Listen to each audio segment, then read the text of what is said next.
देखो विजिबल हो गया ना black board. Yes ma'am. Yes ma'am. तो देखो हमें क्या करना है, अब करनी है calculation of thermodynamic quantities of a cell reaction. आपके सेल में एक रिएक्शन हो रही थी, अब रिएक्शन हो रही है तो हम उसके लिए different different thermodynamic quantities drive करेंगे। थर्मोडायनेमिक क्वांटिटीज कौन सी? तीन करेंगे, गिव्स फ्री एनर्जी, एंथैल्पी और एंट्रोपी।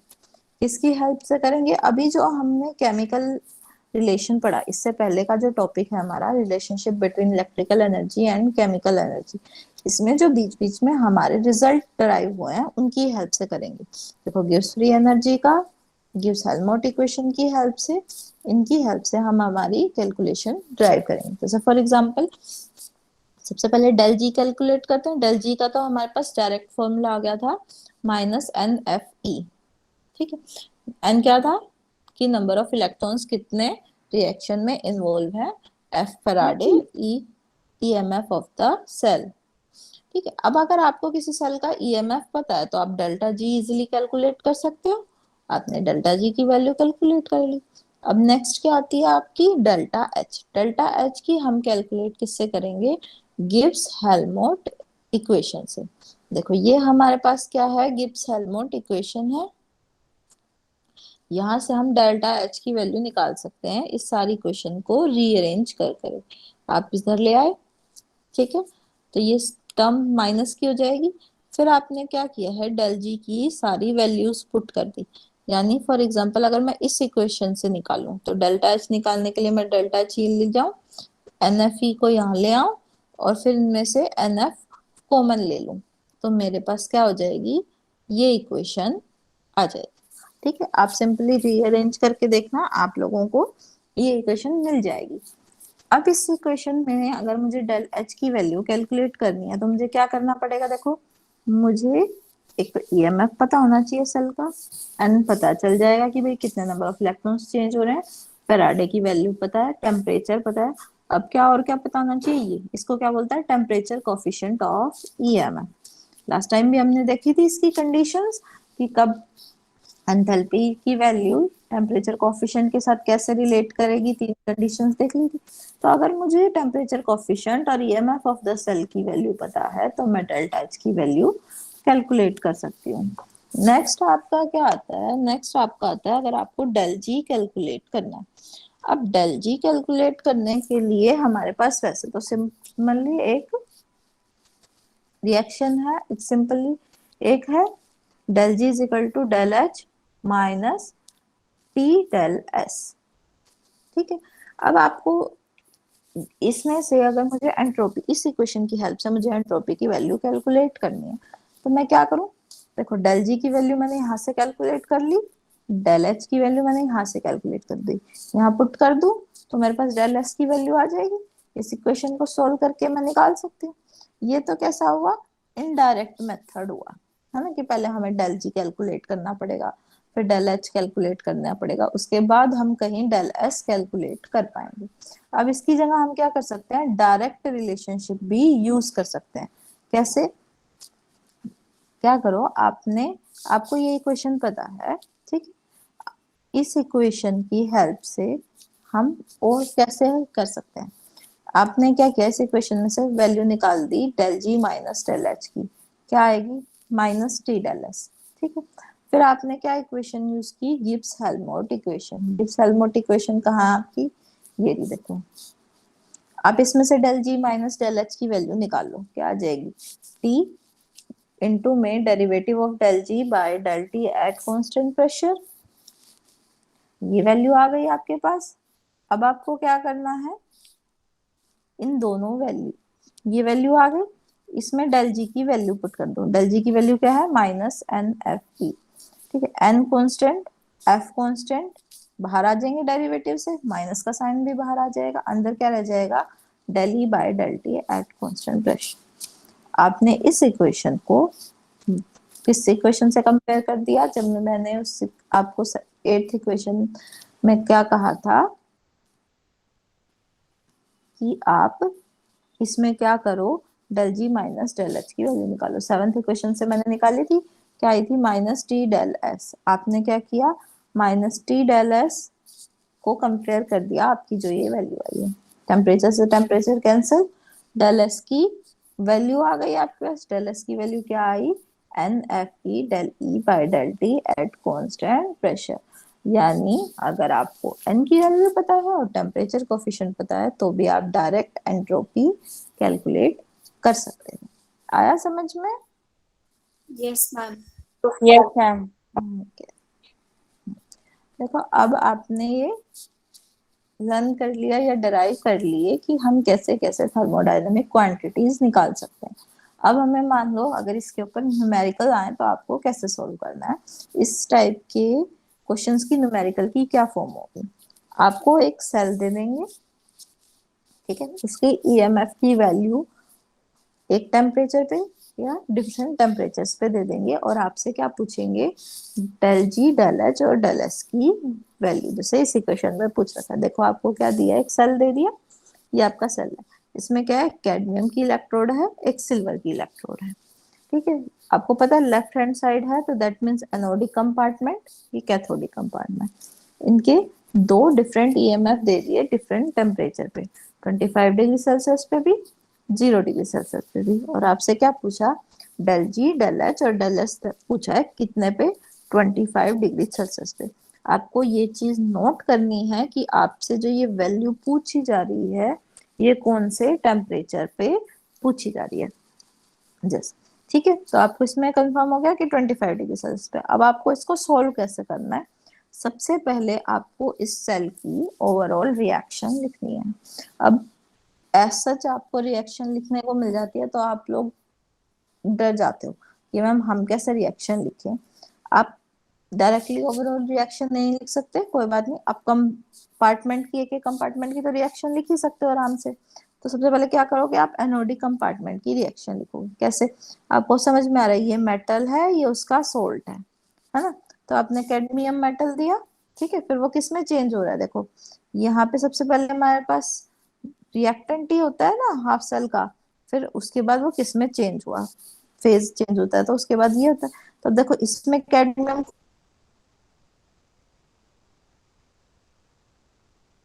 कौन सी स्टेट में प्रेजेंट है, +2 स्टेट में कन्वर्ट हो रहा होगा 2 इलेक्ट्रॉन लूज करके। या आगे आपकी एनोडिक कंपार्टमेंट की रिएक्शन, ऐसे ही आप देखो कैथोडिक कंपार्टमेंट की साइड देखो, आपके पास क्या है, सिल्वर क्लोराइड, यानी सिल्वर किस में प्रेजेंट है, +1 स्टेट में, ठीक है। यहाँ किस में कन्वर्ट हो गया, सिल्वर में, दैट मीन्स एक इलेक्ट्रॉन उसने गेन किया। अब देखो अगर एनोड पे 2 इलेक्ट्रॉन का चेंज हो रहा है तो क्या कैथोड पे 1 इलेक्ट्रॉन का चेंज हो सकता है, नहीं। दोनों पे आपको पता है बराबर बराबर इलेक्ट्रॉन के चेंजेस होने चाहिए, तो हमें से क्या करना पड़ेगा, बैलेंस करना पड़ेगा। तो मैंने इस इक्वेशन को 2 से मल्टीप्लाई कर दिया तो मेरे पास क्या आ गया, 2Ag पॉजिटिव, 2 इलेक्ट्रॉन, 2Ag। अब ये आपके पास आ गई एनोडिक, ये होगी कैथोडिक। अब आप इसको दोनों को ऐड करके कंप्लीट रिएक्शन निकाल सकते हो, ये आपने निकाल दी। देखो कैडमियम 2Ag पॉजिटिव, 2 इलेक्ट्रॉन से 2 electron cancel, cadmium 2 positive plus 2Ag, ठीक है। अब आपको इससे एक बात पता चलेगी कि n की वैल्यू क्या है, 2 है। इस सेल में कितने नंबर ऑफ इलेक्ट्रॉन्स का चेंज हो रहा है, 2 इलेक्ट्रॉन्स का नंबर ऑफ इलेक्ट्रॉन्स का चेंज हो रहा है, ठीक है। अब क्या हुआ, अब मान लो आप कहो कि ये तो मैम हमने आयनिक फॉर्म की रिएक्शन लिखी है, अगर हमें कंप्लीट कंपाउंड्स के फॉर्म में रिएक्शन लिखनी हो सेल की तो कैसे लिखेंगे, देखो सिमिलरली आपको पता है कि फर्स्ट कैडमियम है, एज ए कैडमियम प्रेजेंट है, आपने कैडमियम लिख लिया, फिर यहाँ क्या आएगा 2Ag पॉजिटिव। अब देखो इस सेल में Ag पॉजिटिव किस फॉर्म में प्रेजेंट है, AgCl की फॉर्म में, तो आपने यहाँ AgCl ऐड लिख दिया, ठीक, एक्वस वाटर। फिर आप ये देखो कैडमियम 2 पॉजिटिव में है यहाँ प्रोडक्ट में, तो कैडमियम 2 पॉजिटिव सेल में कौन सी फॉर्म में प्रेजेंट है, कैडमियम क्लोराइड प्लस 2.4 वाटर, ये आपने यहाँ लिख दिया। फिर silver as it is present है, लिख लोगे ये रिएक्शन, लिख सकते हो ना किसी भी सेल की reaction. Yes, ma'am. Yes ma'am. देखो अब आपके पास n की वैल्यू आ गई, आपको n की वैल्यू पता चल गई। अब आपको क्या करना है, इनकी क्या निकालनी है, वैल्यूज निकालनी है 25 डिग्री सेल्सियस पे। अब आप डेल्टा जी की वैल्यू निकालोगे, आपको डेल्टा जी का फॉर्मूला पता है, -NFE, एन की वैल्यू पुट कर दी, एफ की पुट कर दी। अब आती है कि ईएमएफ की वैल्यू कौन सी ले। तो आपको कितने पे निकलनी है, 25 डिग्री सेल्सियस पे, इसलिए आप कौन सी वैल्यू लोगे जो आपको 25 डिग्री सेल्सियस पे दे रखी है, वो वैल्यू आपने लिख दी 0.6753। इन तीनों को मल्टीप्लाई करोगे, आंसर आएगा आपका जूल में। ठीक है, अब आपको क्या करना है, जूल्स को किलो जूल में कन्वर्ट करना है। तो इसको किससे डिवाइड कर दोगे, 1000 से, तो कितना आ जाएगा, -130.33 किलो जूल पर मोल। नेक्स्ट आपका क्या आता है, एंथैल्पी चेंज आपको कैलकुलेट करना है। एंथैल्पी चेंज का आपको फॉर्मूला पता, आपने डिराइव कर रखा। अब उसमें देखो आपके पास कौन कौन सी वैल्यूज है, एन की वैल्यू है, एफ की वैल्यू है, ईएमएफ की वैल्यू है 25 डिग्री सेल्सियस पे, यहाँ भी टी की है, एन की है, एफ की है।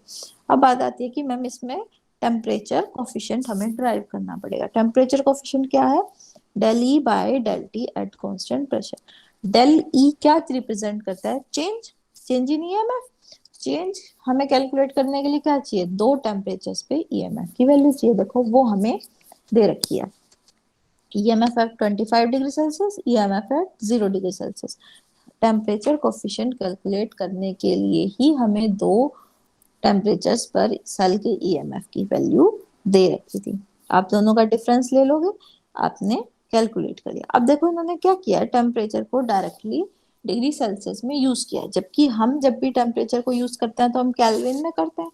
इन्होंने क्यों कर लिया, क्योंकि अगर आप इनको केल्विन में भी कन्वर्ट करके इनका डिफरेंस लेते तो भी सेम आता। जैसे कैसे, देखो 25 डिग्री सेल्सियस को केल्विन में कन्वर्ट करो, कितना आएगा 298, और 0 डिग्री सेल्सियस को करोगे तो कितना आएगा 273। अब दोनों को सब्ट्रैक्ट करो, कितना आएगा 25 डिग्री सेल्सियस ही आएगा ना। इसलिए इन्होंने डायरेक्ट कर दिया, लेकिन आप चाहो तो केल्विन में भी कन्वर्ट कर सकते हो। अब आपके पास इसकी वैल्यू भी आ गई, बाकी सारी वैल्यूज आ गई। देखो अब आप पुट कर दोगे, एन की वैल्यू पुट करी, एफ की वैल्यू पुट करी, ई की वैल्यू पुट कर दी। ठीक है, टेम्परेचर की वैल्यू देखो केल्विन में ही पुट करी है 298, एन की वैल्यू, एफ की वैल्यू, और ये जो आपने वैल्यू निकाली इसको पुट कर दिया। वही सिंपली सॉल्व किया आपने, मल्टीप्लाई करा, फिर आपके पास जो वैल्यू आएगी वो आपको पता है जूल्स में आएगी, आप किसमें कन्वर्ट कर दोगे, किलो जूल में। एंथैल्पी आ गई, गिव्स फ्री एनर्जी आ गई, तो एंट्रोपी तो कैलकुलेट कर ही सकते हैं। कौन सी इक्वेशन से, del G is equal to del H minus T del S. ठीक है, डेल एस कैसे करोगे, डेल एच को वहां ले जाओ, ठीक है, टेम्परेचर को फिर डिवाइड में del H minus del G bye T आ जाएगा। ठीक है, दोनों की वैल्यू पुट करो, सॉल्व करो, और आपके पास वैल्यू आ जाएगी। कर लोगे इस टाइप के न्यूमेरिकल सॉल्व। Yes, ma'am. देखो आपका नेक्स्ट टॉपिक आप स्टार्ट करते हैं। नेक्स्ट टॉपिक आपका standard hydrogen electrode and measurement of electrode potential. देखो स्टैंडर्ड हाइड्रोजन इलेक्ट्रोड तो हमने पढ़ ली थी ना अच्छे से, कंस्ट्रक्शंस पढ़ ली थी, Yes, ma'am. एनोडिक रिएक्शन और उसकी कैथोडिक रिएक्शन दोनों पढ़ ली थी। अब बात आई कि मेजरमेंट ऑफ इलेक्ट्रोड पोटेंशियल। आपको इसका थोड़ा सा कंसेप्ट समझना है कि इससे हम क्या कह रहे हैं। मैंने कहा कि आपके पास एक इलेक्ट्रोड है, आप अपनी सिंपलेस्ट इलेक्ट्रोड जो आपको सबसे इजी लगती हो आप वो ले लो। जिंक की इलेक्ट्रोड ले लेते हैं, है ना, सो सबसे इजी होती है। जिंक की रोड ली, ZnSO4 सॉल्यूशन में डिप कर दी। मैं कह रही हूँ मुझे इसका इलेक्ट्रोड पोटेंशियल जानना है। पोटेंशियल का मतलब आप लोग समझ गए ना कि वोल्टेज, कितनी वोल्ट वैल्यू, वोल्ट में इसकी वैल्यू है ना, कि भाई कितना वोल्टेज पे है। पोटेंशियल का मतलब आप लोगों को क्लियर है कि इसका, आपको एक रोड का पोटेंशियल कैलकुलेट करना है। तो आप क्या करोगे, क्या आप एक इलेक्ट्रोड को उठाकर उसकी पोटेंशियल की वैल्यू कैलकुलेट कर सकते हो, कैसे करोगे, आ रहा है कोई भी मेथड आपके माइंड में कि मैं ऐसे इलेक्ट्रोड लूं और उसको कर दूं, उसका मैम पोटेंशियल निकाल दूं। हाइड्रोजन के साथ करवा के उसका सेल बना देंगे, और हाँ फिर हाइड्रोजन का जो स्टैंडर्ड है ना उसको 0 मान लेंगे, और फिर हाँ उसके रेफरेंस में निकाल लेंगे सारे मेटल्स हम्म का। हाँ, दैट मीन्स क्या हुआ कि हम एक सिंगल इलेक्ट्रोड की एब्सोल्यूट वैल्यू तो डिराइव कर ही नहीं सकते, है ना। हम किसी भी सिंगल इलेक्ट्रोड की हमें अगर एब्सोल्यूट पोटेंशियल चाहिए तो हम वो डिराइव नहीं कर सकते, हमें क्या करना पड़ेगा, उसका सेल बनाना पड़ेगा। और सेल हमेशा क्या बनेगा, 2 इलेक्ट्रोड्स का बनेगा। सेल, अगर आपको इलेक्ट्रोड पोटेंशियल मेजर करना है तो सेल बनाना पड़ेगा, सेल बनाना है तो 2 इलेक्ट्रोड्स का पोटेंशियल, आप 2 इलेक्ट्रोड्स यूज करोगे। तो आपको क्या करना पड़ेगा, एज ए रेफरेंस लेनी पड़ेगी कोई ना कोई इलेक्ट्रोड। जैसे अभी आपको बताया कि स्टैंडर्ड हाइड्रोजन इलेक्ट्रोड, जनरली हम स्टैंडर्ड हाइड्रोजन इलेक्ट्रोड ही ले लेते हैं रेफरेंस इलेक्ट्रोड, लेकिन हम इसके अलावा भी एक एक इलेक्ट्रोड और है जिसको यूज कर सकते हैं। लेकिन बेसिकली मीनिंग हमारे पास क्या निकला कि हम किसी भी इलेक्ट्रोड की एब्सोल्यूट वैल्यू नहीं निकाल सकते, किसी सिंगल इलेक्ट्रोड की एब्सोल्यूट वैल्यू नहीं निकाल सकते। हम कैसे निकाल लेंगे, रिलेटिव वैल्यू निकाल लेंगे टू अ रेफरेंस इलेक्ट्रोड। अब रेफरेंस का मीनिंग देखो, आप लोग अपने ऐसे माइंड में क्लियर करो, जब आप लोग टाइट्रेशन करते हो, है ना, कई बार आपका लाइट पिंक कलर आता है, बहुत ज्यादा लाइट पिंक आ जाता है, तो आप लोग कंफ्यूज जाते हो कि मैम ये एंड पॉइंट आया है या नहीं आया। ठीक है, अगर ये मान लो अब आपको चेक करना है कि आया है या नहीं आया, तो आप लोग क्या करोगे, आप उसे व्हाइट पेपर पे रखते हो और व्हाइट पेपर के कंपैरिजन में देखते हो कि क्या उसमें पिंकिश कलर है या नहीं। तो हमने क्या किया है, व्हाइट पेपर को एज ए रेफरेंस यूज कर लिया है। तो अब हम सिमिलरली क्या करेंगे, इलेक्ट्रोड पोटेंशियल को मेजर करने के लिए भी हम क्या करेंगे, रेफरेंस इलेक्ट्रोड यूज करेंगे। और हमने क्या मान लिया कि रेफरेंस इलेक्ट्रोड कौन सी यूज कर सकते हैं हम, स्टैंडर्ड हाइड्रोजन इलेक्ट्रोड, या फिर एक और इलेक्ट्रोड जो आप लोगों ने पढ़ी थी, हम उसको भी रेफरेंस इलेक्ट्रोड यूज कर सकते हैं। कौन सी, कैलोमल इलेक्ट्रोड। मैंने कही थी ना, दोनों इलेक्ट्रोड नेम इलेक्ट्रोड है, इंपॉर्टेंट है। ये इंपॉर्टेंट क्यों है, क्योंकि हम इन्हें as a reference electrode use कर सकते हैं। अब देखो, ठीक है, हमें पता चल गया, तो अब हम कैसे यूज कैलोमल करेंगे इन्हें। इलेक्ट्रोड, एक्सक्यूज मी मैम, हाँ जी, मैम जो कैलोमल इलेक्ट्रोड होता है उसका पोटेंशियल भी जीरो ही लेते हैं। उसका इलेक्ट्रोड पोटेंशियल जीरो लेंगे या उसकी एक वैल्यू लेंगे, वो उसके टेम्परेचर पे डिपेंड करती है। ठीक है, वो कुछ टेम्परेचर्स पे हम ले लेते हैं, लेकिन कुछ टेम्परेचर्स पे हम उसकी वैल्यू लेते हैं। ठीक है, वो आएगी अभी आपके आपके इलेक्ट्रोड, हम पूरा सेल बना के उसकी हम कैलकुलेट करके देखेंगे कि कैसे हम लेंगे। जैसे हमने स्टैंडर्ड, अब हम स्टैंडर्ड हाइड्रोजन के इलेक्ट्रोड में कुछ इलेक्ट्रोड्स का निकाल के देखेंगे, फिर हम कैलोमल इलेक्ट्रोड्स के रेफरेंस में भी निकाल के देखेंगे। ठीक है, मैम देखो, जो हाइड्रोजन इलेक्ट्रोड है इसका तो हर टेम्परेचर पे जीरो ही लेते हैं ना। हाँ देखो, हम क्या देखो, हमें नहीं पता कि स्टैंडर्ड हाइड्रोजन इलेक्ट्रोड का कितना पोटेंशियल है, कुछ होगा उसका, क्योंकि हम तो निकाल ही नहीं सकते एब्सोल्यूट वैल्यू उसकी, कुछ भी वैल्यू हो, हमने क्या मान लिया कि उसकी हर टेम्परेचर पे जीरो होगी। समझ रहे हो, कि भाई उसका हो सकता है नेचर में कुछ उसका इलेक्ट्रोड पोटेंशियल, लेकिन हमने उसको जीरो मान लिया और उसके विद रिस्पेक्ट में बाकी सब की वैल्यूज कैलकुलेट कर ली। ठीक है, अब आप चाहो तो स्टैंडर्ड हाइड्रोजन के रेफरेंस में कैलोमल इलेक्ट्रोड लगा के, ठीक है, आप कैलोमल इलेक्ट्रोड की भी एक वैल्यू निकाल सकते हो, है ना, क्योंकि हम बेसिकली Yes. ज्यादा ज्यादा कॉमनली तो हम स्टैंडर्ड हाइड्रोजन इलेक्ट्रोड ले रहे हैं, तो हम क्या करें, स्टैंडर्ड हाइड्रोजन इलेक्ट्रोड के रेफरेंस में कैलोमल इलेक्ट्रोड की वैल्यू निकाल सकते हैं। ठीक है, आपकी जो कैलोमल इलेक्ट्रोड की वैल्यू है ना, वो आपके टेम्परेचर पे डिपेंड करती है, और आपके जो KCl का हम सॉल्यूशन उसमें यूज करते हैं कैलोमल में, ठीक है, उसकी कंसंट्रेशन पे भी डिपेंड करती है। लेकिन उसमें कोई ज्यादा डिफरेंस नहीं है, पॉइंटों का डिफरेंस है। जैसे पॉइंट में भी, जैसे 0.002 का डिफरेंस आ जाए या 0.02 का डिफरेंस आ जाए, सिर्फ इतना डिफरेंस है उसकी वैल्यू में। उसकी एक फिक्स ही वोल्टेज है, 0.3 के या 0.2 के आसपास होती है। ठीक है, इतनी ही है बस, लेकिन डिफरेंट कंसंट्रेशन पे, डिफरेंट टेम्परेचर पे थोड़ा सा डिफरेंस होगा। जैसे यूं लगा लो 1 नॉर्मल की 0.3 है, अगर हम उसको 0.01 ले लेंगे तो उसकी 0.25 हो जाएगी, सिर्फ इतना ही डिफरेंस है, ज्यादा नहीं है। ठीक है, मतलब आपकी एक फिक्स ही वैल्यू है, इसीलिए हम उसे as a reference electrode use करते हैं। जैसे देखो, आपको पता चल गया कि आप अब कौन कौन सी रेफरेंस इलेक्ट्रोड यूज कर सकते हो। ठीक है, एक तो स्टैंडर्ड हाइड्रोजन इलेक्ट्रोड और दूसरी कैलोमल इलेक्ट्रोड। अब आपको इनको यूज करके कैसे डिफरेंट डिफरेंट इलेक्ट्रोड के इलेक्ट्रोड पोटेंशियल कैलकुलेट करना है। क्या करना है, सबसे पहले तो आप क्या करोगे, सिंपली सेल बना लोगे। आपको जिस भी इलेक्ट्रोड की वैल्यू निकालनी है वो उसके रेफरेंस में एक रेफरेंस सेल ले लोगे, या तो स्टैंडर्ड हाइड्रोजन या कैलोमर इलेक्ट्रोड। ठीक है, अब आपको पता है कि किसी भी सेल का ईएमएफ किसके इक्वल होता है, oxidation potential plus reduction potential. ठीक है, अगर आपने स्टैंडर्ड हाइड्रोजन इलेक्ट्रोड ली तो आप उस इलेक्ट्रोड पोटेंशियल का 0 मान लोगे। देखो इसमें जो हमने ऑक्सीडेशन पोटेंशियल और रिडक्शन पोटेंशियल हम यूज कर रहे हैं या कह रहे हैं, जिस इलेक्ट्रोड पे ऑक्सीडेशन हो रहा होगा उसकी जो पोटेंशियल की वैल्यू होगी उसका नाम हो जाएगा ऑक्सीडेशन पोटेंशियल।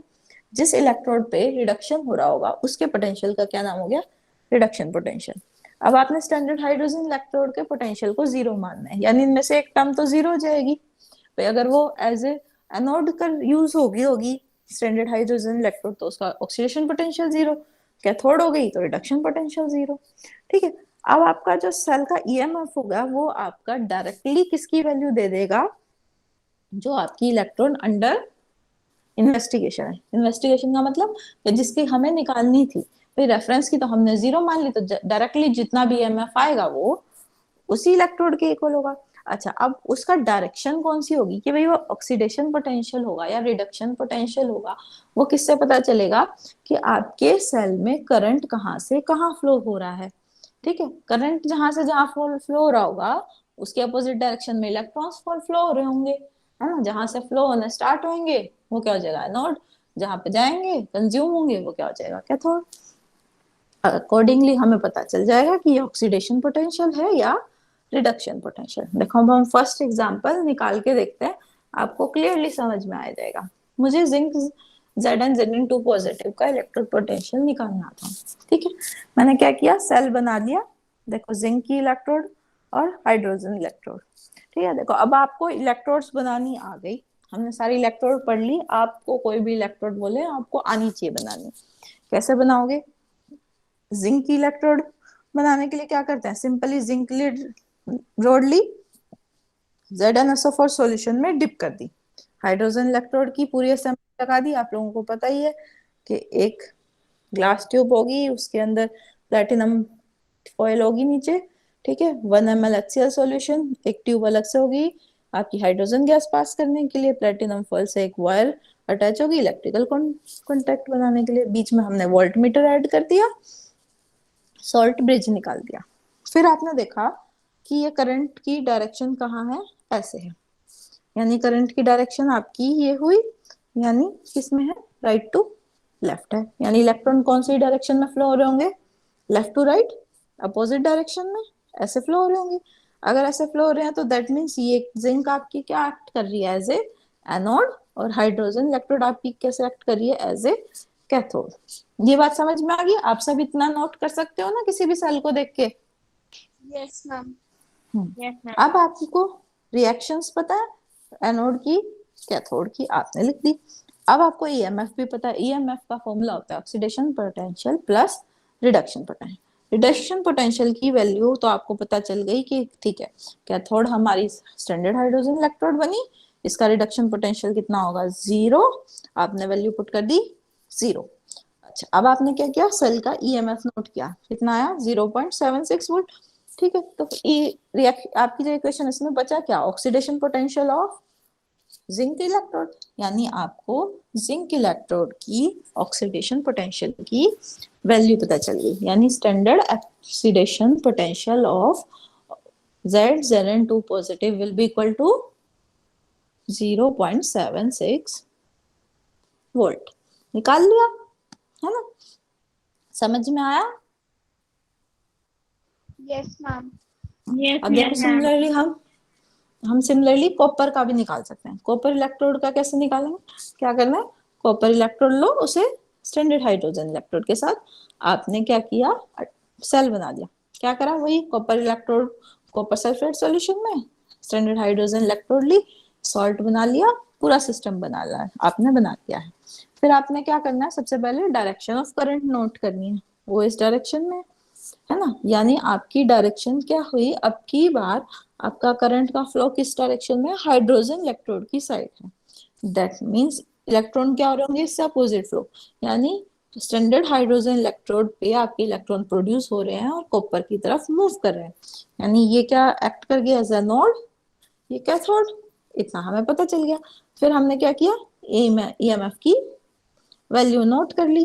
अब आपने ईएमएफ की वैल्यू कहाँ कितनी आई, 0.34 वोल्ट। अब आपको पता है फॉर्मूला, तो आपको पता ही है, EMF is equal to oxidation potential plus reduction potential. Oxidation potential की वैल्यू तो क्या हो गई, 0। स्टैंडर्ड हाइड्रोजन की आपने 0 ले ली, तो आपके पास सीधा क्या आ गया, रिडक्शन पोटेंशियल। ठीक, अब आपको डायरेक्शन से आपको ये पता चल गया कि किस पे रिडक्शन हो रहा है। ठीक है, आपने निकाल लिया standard reduction potential of copper 2 positive electrode. लेकिन अब ये बात तो हो गई कि ठीक है, हमने रिडक्शन पोटेंशियल कैलकुलेट कर लिया। मान लो कोई ऐसा सेल बन जाए जिसमें copper electrode as a anode हो रही हो, तो क्या अब हम उसके लिए डिफरेंट वैल्यू कैलकुलेट करेंगे? नहीं, तो हमने क्या किया, ऐसे इलेक्ट्रोड्स बनाए ना जिसमें हमें कॉपर को हमने एज ए एनोड यूज किया, तो हमें पता चला कि जो रिडक्शन पोटेंशियल है वो किसके इक्वल होता है, आपका माइनस ऑफ ऑक्सीडेशन पोटेंशियल। यानी अगर आपके पास एक भी पोटेंशियल आ जाए, चाहे ऑक्सीडेशन आ जाए चाहे रिडक्शन आ जाए, तो आप उसका अपोजिट निकाल सकते हो। कैसे, सिर्फ उसका नेगेटिव साइन लेके। ठीक है, मान लीजिए जैसे आपके पास अब ये रिडक्शन पोटेंशियल आया, तो इसका ऑक्सीडेशन पोटेंशियल क्या निकल जाएगा, -0.34 वोल्ट। जिंक का क्या आया था, ऑक्सीडेशन पोटेंशियल, उसका रिडक्शन पोटेंशियल निकालना है तो कितना आ जाएगा, -76 वोल्ट। आया समझ में, Yes, ma'am. निकाल Yes, लोगे ma'am. ऐसे? Yes, ma'am. Yes, ma'am. ठीक है, आज हमने स्टैंडर्ड हाइड्रोजन इलेक्ट्रोड वाले देखे। कल हम देखेंगे कि कैलोमन इलेक्ट्रोड को यूज करके कैसे डिफरेंट डिफरेंट हम निकालते हैं सेल के। ठीक है, आया समझ में? Yes, ma'am. Yes, ma'am. Okay, आप सबने अपनी अपनी अटेंडेंस सेंड कर दी?